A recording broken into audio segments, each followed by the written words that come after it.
ሰላም ተመልካቾቻችን እንደምን አላችሁ? የአዲስ አበባ ውሃና ፍሳሽ ባለስልጣን ከአዲስ ሚዲያ ኔትወርክ ጋር በመተባበር የሚያቀርቡላችሁ ሳምንታዊ ፕሮግራማችን ተጀምሯል። እንግዲህ በዛሬ ፕሮግራማችን ይዘን የመጣነው ርዕሰ ጉዳይ በተለይ ደግሞ ከፍሳሽ መሰረተ ልማት ዝርጋታ ጋር ተያይዞ የተለያዩ ቦታዎች ላይ የተለያዩ ፕሮጀክቶች እየተሰሩ ነው። እዛው ቦታው ላይ እየወሰድን እናስመለክታችኋለን። እናንተም ይህንኑ ፕሮግራማችን እየተከታተላችሁ አብራችሁን ትቆዩ ዘንድ በአክብሮት ጋብዛለሁ።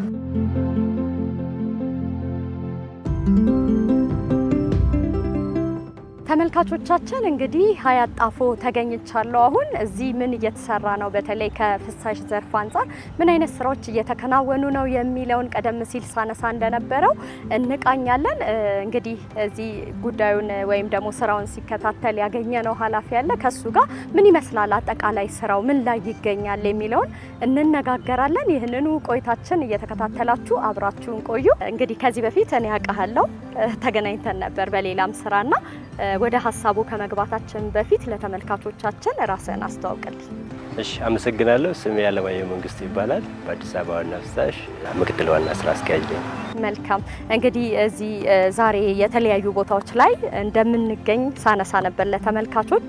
አሁን ሀያት ጣፎ ነው ያለነውና ምንድነው እየተሰራ ያለው እዚህ አካባቢ ከፍሳሽ አንፃር የሚለውን አንሳልኝ እስቲ። ሀያት ጣፎ 20/80 የጋራ መኖሪያ ቤቶች አካባቢ ነው ያለነው። እዚህ አካባቢ በተለይ ደግሞ ከጋራ መኖሪያ ቤቶች ጋር በተገናኘ የውሃ ቀጥሎ ደግሞ የፍሳሽ መሰረተ ልማቶች እየተዘረጉ ይገኛሉ። እንግዲህ እዚህ ጋር ይሄ መሰረተ ልማት ሲዘረጋ የኮንዶሚኒየሞችን ወይም የጋራ መኖሪያዎችን ፍሳሽ ብቻ ያገናዘበ አይደለም። በአካባቢው በዛ ዙሪያ ያሉትን ሌሎችንም ከግምት ውስጥ በማስገባት የፍሳሽ መሰረተ ልማት እየተሰራ ነው ማለት ይቻላል። እንደው ከፍሳሽ መሰረተ ልማት አንፃር በዋናነት እዚህ አካባቢ ምንድነው እየተሰራ ያለው? መስመር ነው ወይስ ማጣሪያም እየተገነባ ነው? እንግዲህ የፍሳሽ መሰረተ ልማቶች በሁለት ፈርጁ ማየት እንችላለን። አንደኛው የፍሳሽ መሰረተ ልማት የምንለው መስመሩን ተከትሎ የሚሰራ መስመር ነው። ከዛ ቀጥሎ ደግሞ ሁለተኛው የፍሳሽ ማጠራጠቢያው ነው። ከእያንዳንዱ ቤት ከወጣ በኋላ ተጓጉዞ ፍሳሽ ማጠራጠቢያው ከደረሰ በኋላ ትሪት ተደርጎ ተጣርቶ ወደ የሚቀጥለው ለመልሶ ማጠቃም ዝግጁ ለማድረግ እነኚህ መሰረተ ልማቶች በአንድ ላይ ኢንቴግሬት ሆኖ መሰራት አለበት። እዚህ ጋር የሚሰሩት የፍሳሽ መሰረተ ልማቱ መስመሩንም ማጠራጠቢያውንም አሁን በዚህ ሰዓት የቆምንበት ቦታ ደግሞ የፍሳሽ መሰረተ ልማቱ የሚያልፍበት ነው። ከዚህ አንፃር እንግዲህ የፍሳሽ መሰረተ ልማት የምንላቸው ሰከንደሪ የምንላቸው አሉ፣ ትራንክ ላይን የምንላቸው አሉ በትላልቅ ዲያሜትሮች። ከዛ ሲቀጥል ደግሞ ትሪትመንቱ ጋር እንደርሳለን። እነኚህ ትላልቅ መስመሮች የሚያልፉበት መስመር ላይ ነው አሁን ያለነውና አጠቃላይ ስናየው እዚህ በተለይ ደግሞ ከጋራ መኖሪያ ቤቶች ጋር በተገናኘ ወደ 13 ኪሎ ሜትር የፍሳሽ መሰረተ ልማት ዝርጋታ ተዘርግቷል። 3 ማጣሪያጣቢያዎች አሉ። አራተኛው ደግሞ ከሶስቱ የወጣውን በተለይ ደግሞ ፒዩሪፋይ ለማድረግ የሚሰራ አሁን ካለንበት ወደ ግራ በኩል የሚሰራ ማጣሪያጣቢያ አለ ማለት ነው። እንደው ይሄ ስራ ሲጠናቀቅ ምን ያህል የህብረተሰብ ክፍሎችን ተደራሽ ያደርጋል ወይም ተጠቃሚ ያደርጋል? በትንሹ እንግዲህ ከ21 ሺህ በላይ ፖፑሌሽኖችን ሰርቭ ማድረግ ይችላል። በሃውስሆልድ በአባወራ ወይ በማወራ ስናስበው ደግሞ በትንሹ ከ6000 በላይ ማስተናገድ ማስጠቀም የሚችል ነው። መነሻው 5000 ወይ 6000 ነው። ከዛ በላይ ቢመጣ ግን እስከ 15-20 ሺህ አባወራዎች ሃንድል ማድረግ የሚችል ነው። ኤክስፓንሽንም አለው። ቀጣይ የሚሰሩ ስራም አለው። አሁን ለጊዜው ተሰራ። ቀጣይ ደግሞ እንደ ቦታው አጠቃቀም ሞር ሀቢታብል የሆነ ሲሄድ እንዲችል ተደርጎ ነው ዲዛይኑ እየተሰራ ያለውና ፌዝ 1 ፌዝ 2 እያለ ይቀጥላል። ለጊዜው ግን 21500 ሰዎችን ማስተናገድ የሚችል በአባወራ ወይም በማወራ ደረጃ ስናየው ደግሞ 6000 በላይ ማስተናገድ የሚችል የፍሳሽ መሰረተ ልማት ነው እየተሰራ ያለው እዚህ ጋር። እንግዲህ እንደው ቀደም ሲልም ነካ ስታረግልኝ ነበር እዛ አካባቢ ያው ተራራ ተቆርጦ ነው እየተሰራ ያለውና እንደዛ ማድረጉ ምንድነው አስፈላጊነቱ? እንግዲህ አሁን የፍሳሽ መሰረተ ልማት ሲሰራ በስበት ወይም በግራፊቲ ኮንትሮል ተከትሎ ነው የሚሄደው። ምንም አይነት ኤክስተርናል ፎርስ ፓምፕ አንጠቀምም። ስለዚህ ያንን ስሎፕ ለማግኘት ያንን ፍሰት ለማግኘት እዚህ ጋር አሁን እንደምናየው እስከ 13 ሜትር ቆርጠን ነው የመጨረሻ ቤዲንጓን የምናገኛትና ይሄ መቁረጥ ያስፈለገው በግራፊቲ እንዲሄድ ስለሚፈልግና ምንም አይነት ፓምፕ መጠቀም ስለማንችል ብንጠቀም ነው ኦፕሬሽን ላይ ሀስል ስላለው ኦፕሬሽኑ በጣም ታፍ ስለሚያስቸግር በግራፊቲ መሄዱ ሞር የተሻለ ስለሚሆንና ያንን ግራፊቲ ያንን ስሎፕ ያንን ፍሰት ለማግኘት ነው። ተፈጥሯዊ ፍሰቱን ተከትሎ እንዲሄድ ማለት ነው። ስለዚህ ተራራም ካጋጠመ ተራራው ይቆረጣል፣ የተለያዩ ስራዎች ይሰራሉ ማለት ነው። በዚህ ያንን ስሎፕ እስከምታገኙ ስራው ውስብስብና አስቸጋሪም እንደሆነ እያየው ነበር። ትክክል ነሽ። ያንን ፍሰት እስከምታገኙ ምንም ነገር ድንጋይ ቢሆን አፈር ቢሆን ዳገት ቢሆን የሚሞላ የሚቆረጥ የሚኖራል። ያንን ስሎፕ እስከምታገኙ ያንን ፍሰት እስከምታገኙ ያው እንግዲህ ማቆፍሪው ነገር የለም ማለት እንደምታዩ። መልካም። ስለዚህ እንግዲህ ማጣሪያ ጣቢያዎቹ ጋር ያለውን ነገር የምንመለከት ይሆናል ብዬ አስባለሁ። ወደዛው አሁን ወደ ማጣሪያው ጣቢያ መሄድ እንችላለን።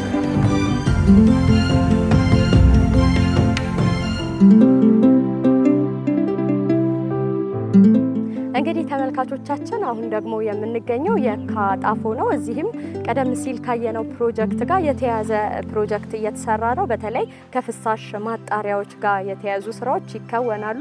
እንግዲህ እዚህ አጠገቤም ባለሙያ ያለ ምን ይመስላል አጠቃላይ ስራው የሚለውን እናስቃኛችኋለን። አብራችሁን ቆዩ። እናመሰግናለን። ስምህንና የስራ ኃላፊነትን አስተዋውቀኝ። እሺ፣ አመሰግናለሁ። መሐመድ ካሳው እባላለሁ።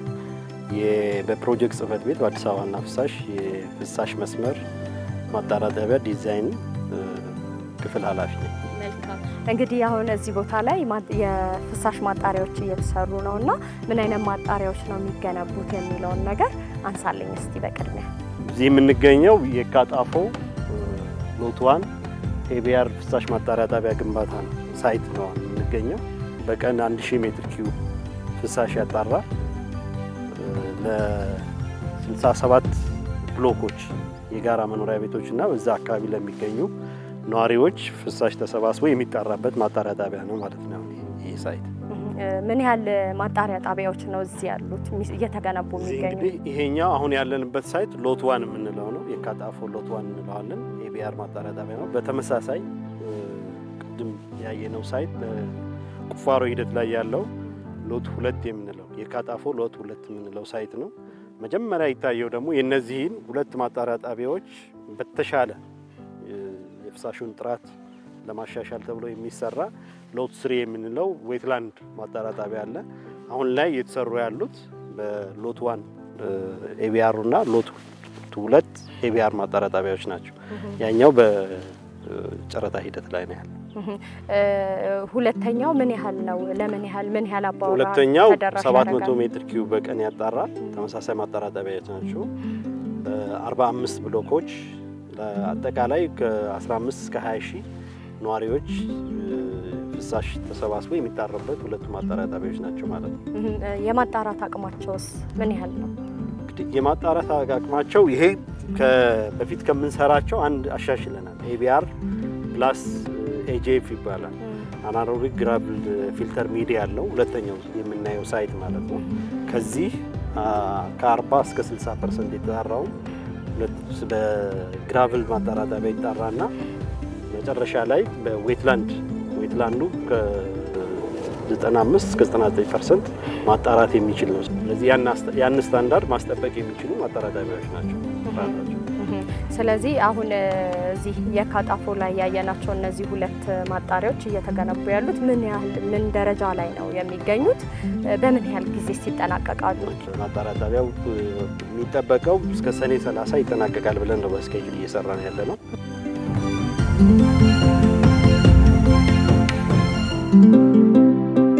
ተመልካቾቻችን እንግዲህ አሁን ደግሞ ኮዬ ፈቼ አካባቢ ተገኝቻለሁ። እዚህም እንግዲህ በፍሳሽ ዘርፍ ዙሪያ የሚሰራ ፕሮጀክት አለ። የተለያዩ ቦታዎች ላይ እየተዘዋወርን እናስመለክታችኋለን እንዳልነው እዚህ ተገኝተናል። እዚህም እንግዲህ ባለሙያ አለ። ምን ይመስላል አጠቃላይ ያለው እዚህ የሚሰራው ስራ የሚለውን እያነሳን ቆይታ እናደርጋለን። አሁንም አብራችሁን ቆዩ። ለተመልካቾቻችን ግን ራስህን አስተዋውቅልኝና እንጀምራለን። እሺ፣ ሄኖክ ወርቁ እባላለሁኝ። በአዲስ አበባ ዋና ፍሳሽ የፍሳሽ ዘርፍ የጥናት ዲዛይን ግንባታ ቁጥጥር አብይ ስራ ሂደት ኃላፊ ነኝ። መልካም። እንግዲህ ቀደም ሲል ሀያት ጣፎ አካባቢ ተገኝተን ነበር። ምን ይመስላል የሚለውን ስናይ ነበር። እናንተም ደግሞ እዚህ እያከናወናችሁ ያላችሁ ስራ አለና ምንድነው በዋናነት እዚህ አካባቢ እየተሰራ ያለው ስራ? እንግዲህ እዚህ በኮዬ ፈቼ አካባቢ የሚሰራው ስራ ለኮዬ ፈቼ ኮንዶሚኒየም ሳይት የሚሰራ የፍሳሽ መስመር ዝርጋታ ነው። እንግዲህ አጠቃላይ ኮዬ ፈቼ ኮንዶሚኒየም በተለይ ኮዬ ፈቼ 2 የሚባለውንና ኮየፈቻ አንድ የሚባል የኮንዶሚኒየም ሳይት አለ። አጠቃላይ ወደ 874 ብሎኮች እና ለ255000 ህዝብ የሚያገለግል ኮንዶሚኒየም ሳይት ነው። እንግዲህ ይሄንን ታሳቢ አድርገን የፍሳሽ መስመር ዝርጋታ ላለፉት 3 እና 4 ዓመታት ስናከናውን ቆይተናል። እንግዲህ ላለፉት 4 ዓመታት አጠቃላይ የኮንዶሚኒየሙን የፍሳሽ መስመር አወጋገድ ስርዓት በመስመር እንዲሆን ከማድረግ አንፃር ወደ ከ250 ኪሎ ሜትር በላይ ከተሪሸሪ እስከ ዋና መስመር ዝርጋታ ስናከናውን ቆይተናል።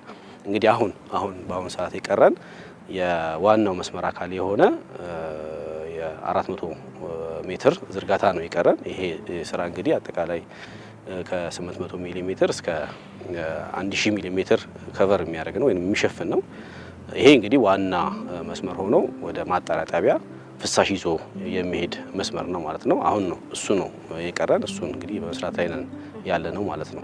ስለዚህ ይሄ ስራ ምን ደረጃ ላይ ነው ማለት እንችላለን? እንግዲህ አጠቃላይ ይሄ ስራ በባህሪው እዚህ ላይ የምንሰራው ስራ የዋና መስመር ነው ብዬሻለሁኝ ቅድም። በዲያሜትር ደረጃ ስናየው 800 ነው። ከዛ ደግሞ እየጨመረ ወደ ማጣሪያ ጣቢያ የሚገባው እስከ 1000 ሚሊ ሜትር ፓይፕ ነው እየተሰራ ያለው ማለት ነው። እዚህ ጋር የምንሰራው ስራ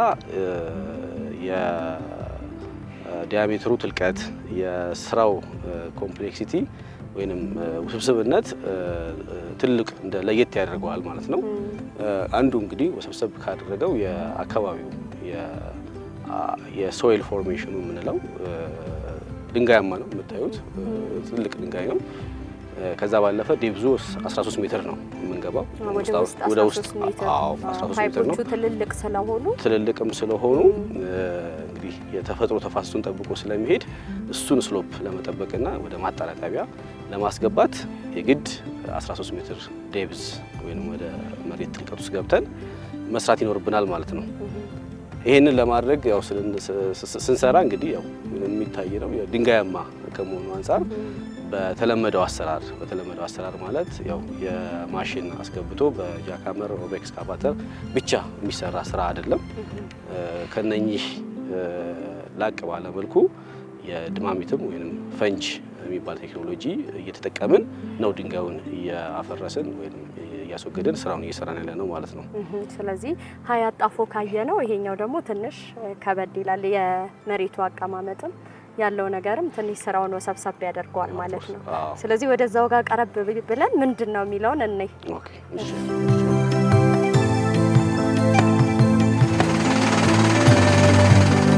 ይሄ እንግዲህ አሁን ያለንበት ቦታ ቅድም እንደገለጽኩት የፍሳሽ መስመር የምንዘረጋበት ቦታ ነው። ይሄ ፓይፕ ቅድም በገለጽኩት ዲያሜትር የሚገለጽ ርዝመቱም ቅድም የገለጽኩት እንዳለ ሆኖ እዚህ ቦታ ላይ የሚሰራው ስራ ከዚህ በፊት ስንሰራቸው ከነበሩ የፍሳሽ መስመር ስራዎች በባህሪው ለየት ያለ ነው። አንደኛ የሚሰራበት ቦታ ድንጋያማ ነው። በጣም ለየት ያለ ድንጋዩ ራሱ ከምናውቃቸው ለየት ያለ ካራክተር ያለው ድንጋይ ነው። ይሄ ድንጋይ በማሽንም ማለት በጃካመርም በኤክስካቫተርም ለመቆፈር ተቸግረን ያው ከዚህ የተሻለ አማራጭ ቴክኖሎጂው አሁን ዘመኑ የደረሰበት ቴክኖሎጂ ይሄን አካባቢ በፈንጅ ወይም በድማሚት በማፈንዳት ድንጋዩን የማስወገድ ስራ ነው አሁን እየሰራን ያለ ነው ማለት ነው። እንግዲህ እዚህ ስራ ላይ አጠቃላይ ለፈንጅ ማፈንዳት ስራው ቀድመን የምንከተላቸው ስራዎች አሉ ወይም የምንሰራው ስራ አለ።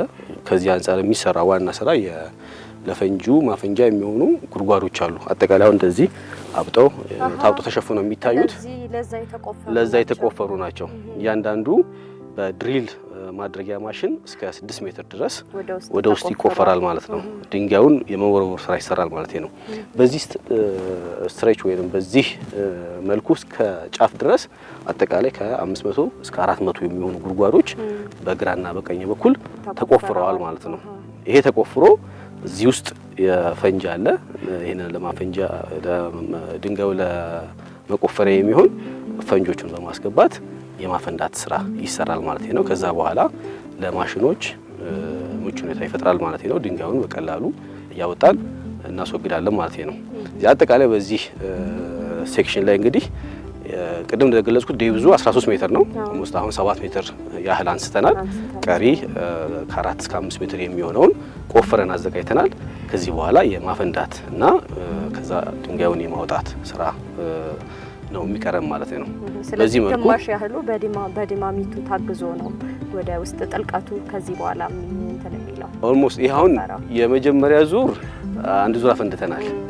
እስከ 5 ሜትር የሚሆነውን በፊት ቀደም ብሎ በማሽን ከተገለጠ በኋላ እስከ 5 ሜትር የሚሆነውን አንድ ዙር የመጀመሪያ ዙር ፈንድቷል። አሁን ሁለተኛ ዙር ጥልቀቱን ለመጨመር ጥልቀቱን የኛን ከኦሪጂናል ግራውንዱ እስከኛ ኢንቨርት ወይንም የኛ ፓይፕ የሚቀመጥበት ድረስ ያለውን ሴክሽን የተወሰነውን ከቆፈርን በኋላ 50% እንግዲህ ማለት ነው የድንጋዩን አካል በመጀመሪያ ዙር ፈንጅ በማፈንዳት አንስተናል ማለት ነው። አሁን ይቀረን 50% ነው። 50% ያው እንደምታዩ የድሪሊንግ ስራው አልቋል። ድሪል ሲደረግ እናያለን። ይሄንን ፈንጅ ለማፈንጃት ዝግጁ አድርገናል ማለት ነው። ቀጣይ እንግዲህ ይሄንን የማፈንዳትና ድንጋዩን የማንሳት ስራ ነው የሚቀረን ማለት ነው።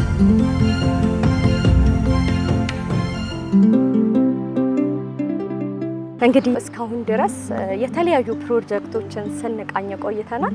አጠቃላይ ግን ፕሮጀክቶቹ ምን ላይ ናቸው ማለት ይቻላል? አሁን ላይ ስናያቸው ከፍሳሽ መሰረተ ልማት ዝርጋታ አንጻር 99.5% የፍሳሽ መሰረተ ልማት ዝርጋታው ተጠናቆ ወደ ስራ የገባበት ሁኔታ አለ። ፍሳሽ ማጣሪያ ጣቢያውን ስናየው ለኮየ ፈጬ 3 ፍሳሽ ማጣሪያ ጣቢያዎች አሉ።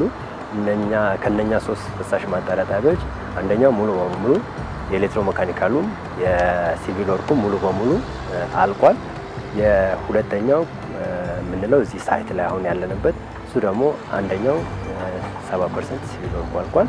ሁለተኛው ደግሞ ከዚህ ጎን የምናየው ነው። እሱ 90% ሲቪል ወርኩ አልቋል። ኤሌክትሮ ሜካኒካሉ ሁለቱም ገና ያላለቀበት ሁኔታ ነው ያለው። በዚህ አንድ አመት ውስጥ የሚያልቅበት ሁኔታ ነው ያለው።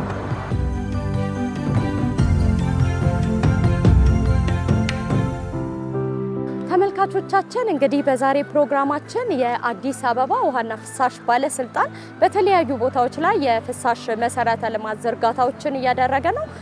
ትልልቅ ፕሮጀክቶችም እየተሰሩ ነው። በተለይ ደግሞ ዛሬ በክፍል 1 ፕሮግራማችን ጣፎ አካባቢና ኮየ ፈጬ አካባቢ እየተከናወኑ የሚገኙ የፍሳሽ መሰረተ ልማት ዝርጋታዎችን እንዲሁም ደግሞ የማጣሪያ ጣቢያዎች ግንባታ ምን ደረጃ ላይ ነው የሚለውን ስናስቃኛችሁ ነበረ። ሳምንት ስንመለስ ደግሞ ሌሎች አካባቢዎች ላይ እንዲሁ ተገኝተን ምን ይመስላል አጠቃላይ ከፍሳሽ መሰረተ ልማት ዝርጋታ ጋር እየተከናወኑ የሚገኙ ስራዎች ምንድናቸው የሚለውን ይዘን የምንመለሰው። ለዛሬ ግን የተከታተላችሁት ፕሮግራም ይሄንን ይመስል ነበር። መልካም ጊዜ ይሆንላችሁ።